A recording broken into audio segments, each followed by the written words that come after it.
important students. My name is Brian Gambrell. If we haven't met yet, I'm one of the high school guys leaders. They meet at my house on Sunday nights for grow groups. And tonight we're going to be continuing our 5 Solas series with the third unit, Sola Fide, Faith Alone. A few things about me though before we get into that. I'm married to Kimmy. She's pretty awesome. We met and got married in New York, where we both came to work after college. We lived there about 5 years. She's from California, I'm from Georgia. I actually went to Kennesaw Mountain High School, just up the road from here, and I graduated from Georgia Tech in Atlanta. Right now, I'm working at Chick-fil-A as a software engineer, helping them make delicious chicken for the world. And I have lots of hobbies that I love to do. I get into a new hobby like every 6 months or so. I know how to slackline. I've got pet ants. I once taught myself how to play the violin. I love soccer and ultimate frisbee, and I could go on and on about my hobbies, but we don't have time for that tonight. For the past couple months, we've been in the 5 Sola series, and the first two, Sola Scriptura and Sola Christo, set a really good foundation for what we're going to be talking about tonight, which is faith. Sola Scriptura, Scripture alone, Scripture tells us about Jesus, and Sola Christo is Christ alone. Christ commands us to have faith. Faith can be a kind of a tricky thing to understand, though. When I was some of y'all's age, when I was in high school, I started to ask a lot of really difficult questions about Christianity and about the Bible, and the adults in my church didn't really seem to have an answer for me, and the most common response I got was, Brian, just have faith. But what do they mean by that? Do they mean like suspend your logic and reason? Do they mean don't ask hard questions?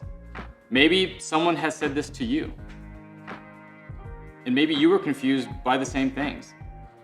Well, it turns out that Scripture has the answers about faith for us. In Ephesians 2, 8 through 9, it says, faith is required for salvation. It says, for by grace you have been saved through faith, and this is not your own doing. It is the gift of God, not a result of works, so that no one may boast. Remember that phrase, it is the gift of God. Now, I'm going to read another passage of Scripture from Hebrews 11. Hebrews 11 is a classic passage on faith. It's kind of the go-to chapter on faith in the Bible. And it talks about how there's a lot at stake when it comes to faith. In Hebrews 11:29, it says, by faith the people crossed the Red Sea as on dry land, but the Egyptians, when they attempted to do the same, were drowned. By faith the walls of Jericho fell down after they had been encircled for 7 days. By faith Rahab the prostitute did not perish with those who were disobedient, because she had given a friendly welcome to the spies. And what more shall I say, for time would fail me to tell of Gideon, Barak, Samson, Jephthah, of David and Samuel and the prophets, who through faith conquered kingdoms, enforced justice, obtained promises, stopped the mouths of lions, quenched the power of fire, escaped the edge of the sword, were made strong out of weakness, became mighty in war, put foreign armies to flight. Women even received back their dead by resurrection. I mean, I don't know about you, but that sounds like a pretty impressive list of things that can be done by faith. So if that's what faith can enable you to do, then why today in the church is faith such a confusing and abstract topic? I mean, if salvation and all of these things are at stake, I mean, we had better get our understanding of faith correct. Tonight, I want to tackle 2 questions with you all. The first question, what is faith? And the second question is, how do I get it? So the first question, what is faith? There's 3 things I want you guys to understand about faith, and I'm going to present it in a way where I explain what faith is not and what faith is. Now, in the past, you may have heard someone say something along the lines of, faith is like a muscle. You know, you exercise a little bit of faith, and then once you've done that, it gives you the confidence to go along and exercise more faith. And eventually, you end up with really strong faith because you've done these faith workouts. But I'm here to tell you that's actually not in Scripture anywhere. Faith is not a muscle. As we saw in Ephesians, faith is a gift from God. Another thing is that faith is not irrational. A lot of times people talk about faith like it's a blind leap, like you have no idea what you're doing, and you're supposed to just kind of conjure it up and believe in spite of yourself. That's not what Scripture says. Scripture says that faith is reasonable and it's rational. And the last thing is that faith is not just intellectual agreement. It's not just about believing in your head. It's actually a conviction in your heart, and it leads to action. Hebrews 11:1 says, now faith is the assurance of things hoped for, the conviction of things not seen. Again, the classic verse on faith. But when I read that, it kind of seems like I'm reading a dictionary. So instead of looking at faith, kind of like the dictionary definition, let's instead look at the life of someone who had faith. And we're going to look at that tonight through the life of a man named Abraham. not Abraham Carrillo, the youth minister, but Abraham in Genesis. So you can read all about Abraham's life in the middle part of Genesis, but we don't have time for that tonight, so I'm just going to kind of sum up his life. When Abraham was 75 years old, God came to him and said, Abraham, I need you to leave your family and the land where you live, and I want you to go to a land that I will show you. And so Abraham packs his stuff up and he leaves. And as he leaves, God makes him a promise. And he promises, I'm going to make you the father of many nations. But there's a problem with this. Abraham's 75 years old, his wife is 65, and he doesn't have a son.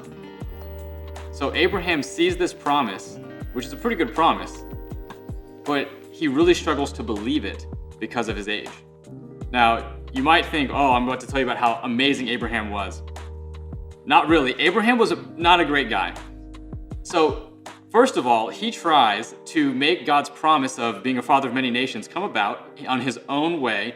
And his wife says, here's my servant, why don't you sleep with her, and then she'll get pregnant and she'll have a kid, and we'll just call it our kid. But if you can go and read about that, that does not work out at all. And it turns out that this son is not able to become the heir that Abraham hopes for.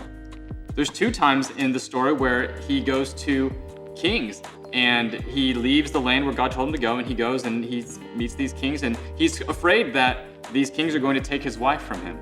And so he lies to them and tells them that it's his sister. And you can read about those stories too. It does not turn out. Abraham ends up getting kicked out of these places. But along the way, 2 more times, from the age of 75 to the age of 100, God returns 3 times and makes the promise to Abraham and says, I'm going to give you a son, and I'm going to do it my way. Now, up to this point, I don't know about you, but this Abraham guy doesn't sound very faithful to me. He sounds more like a liar and a coward, and he's yet to demonstrate faith. Until Genesis 22, verses 1 through 18. After these things, God tested Abraham and said to him, Abraham, and he said, Here I am. He said, Take your son, your only son Isaac, whom you love, and go to the land of Moriah, and offer him there as a burnt offering on one of the mountains of which I shall tell you. So Abraham rose early in the morning, saddled his donkey, and took 2 of his young men with him and his son Isaac. And he cut the wood for the burnt offering, and arose and went to the place of which God had told him. On the 3rd day, Abraham lifted up his eyes and saw the place from afar. Then Abraham said to his young men, Stay here with the donkey. I and the boy will go over there and worship and come back again to you. And Abraham took the wood of the burnt offering and laid it on Isaac his son. And he took in his hand the fire and the knife. So they went both of them together. And Isaac said to his father Abraham, My father. He said, Here I am. He said, Behold, the fire and the wood, but where is the lamb for a burnt offering? Abraham said, God will provide for himself the lamb for a burnt offering, my son. So they went both of them together.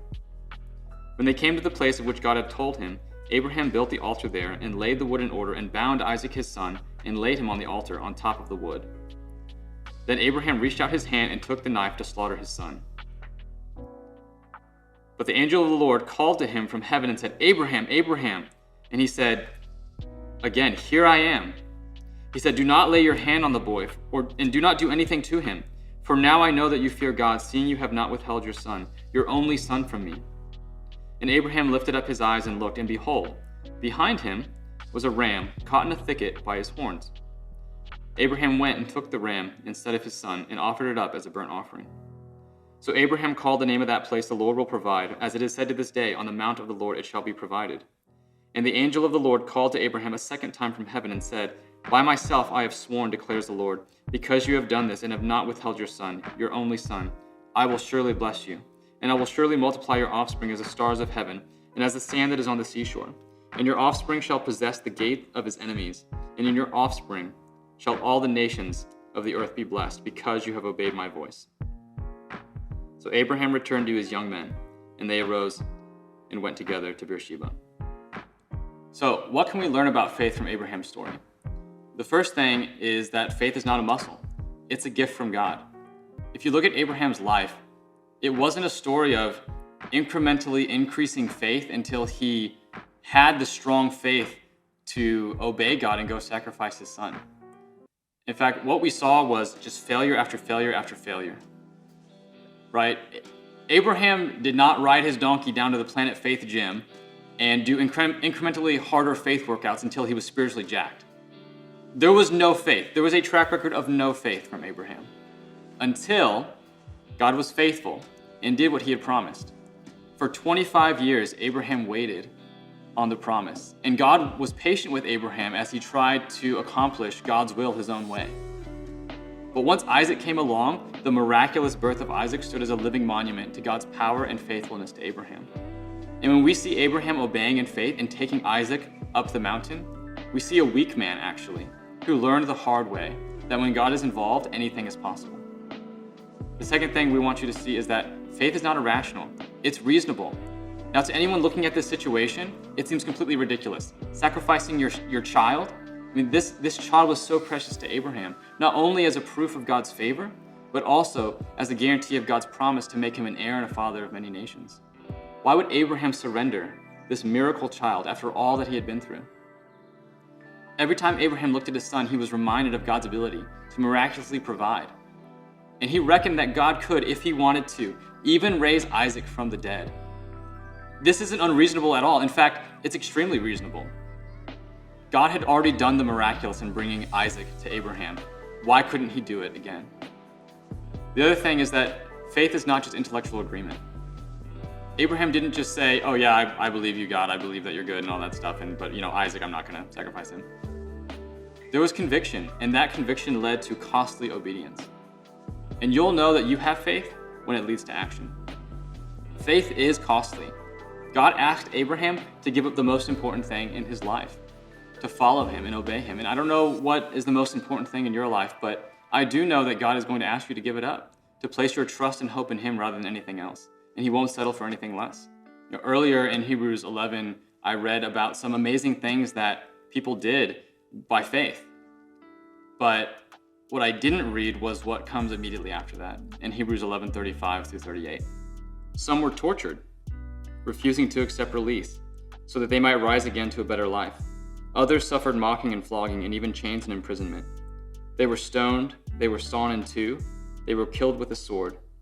They went about in skins of sheep and goats, destitute, afflicted, mistreated, of whom the world was not worthy. Wandering about in deserts and mountains, and in dens and caves of the earth. See, the people who came before us who knew God and obeyed him, they paid a great cost. They paid a high price for their obedience to him. Now, you might be wondering yourself, is God going to ask me to do these things, to pay this price? Do I have faith? How do I get this faith? And I want to help you see that you can have faith. And you can actually have faith the exact same way that Abraham had faith. Abraham was provided with a promised miracle child. And we too are also provided with a promised miracle child. His name is Jesus. See, before you were even born, God did all the work necessary to make a way for you to know him.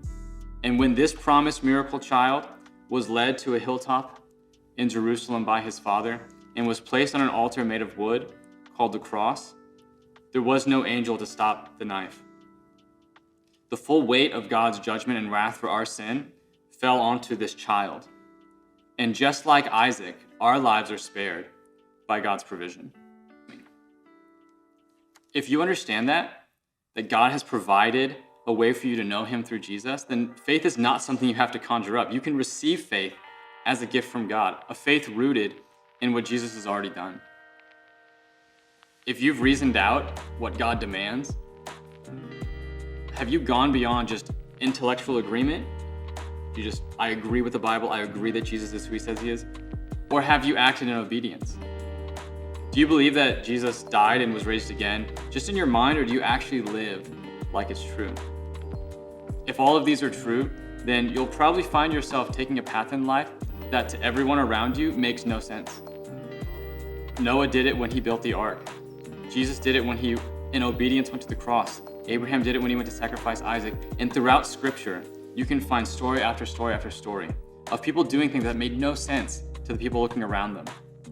But to you, it will make complete sense because you're taking into account everything that you know about God that is true. And I'm not trying to make it sound easy. I mean, faith can feel costly, and it can be risky. That's been my experience. I mean, my life has been under threat before because of my faith and obedience.